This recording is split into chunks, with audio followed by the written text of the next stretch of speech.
Bueno, acá, terminando lo que estaba haciendo, ustedes ya vieron. Nada, cerrando la cartuchera, con todas las herramientas dentro.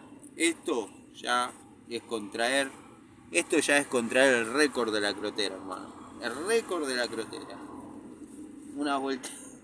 Estos gringos todo lo arreglan con alambre, soga, cinta. Esto es contraer el récord de la crotera, hermano. Encima tengo las herramientas engrasadas. Pero pará, Juan, capaz le agarró el problema en el campo, andás a ver. No, no. Estos gringos hay que matarlos a todos. Esto ya es contraer el récord de la crotera. Pero bueno, hay que esperar que lleguen las cartucheras nuevas. Dios.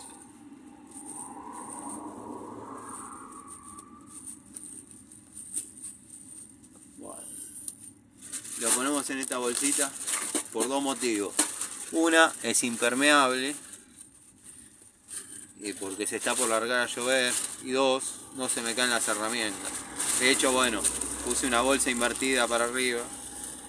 Pero esto ya lo soluciono, muchachos. No me tomen por croto. Bueno, sí, croto no hay problema. Pero nada, cuando pasé de la transición de la caja a la cartuchera, bueno, tendría que haber comprado más cartucheras. Que ya me estoy poniendo en campaña. Van a ser dos cartucheras, cada una dedicada al oficio. Quizás una tercera a service. Y listo. Ahí quedó andando. Están viniendo a pagarme porque la dueña se estaba muriendo de frío. Ahí entró un mensaje del chabón, a ver si se escucha lo que dice. No sé si tengo la posibilidad de escucharlo mientras grabo. A ver. No. No. Bueno, van a tener que confiar en mí. Ahí llegó un mensaje.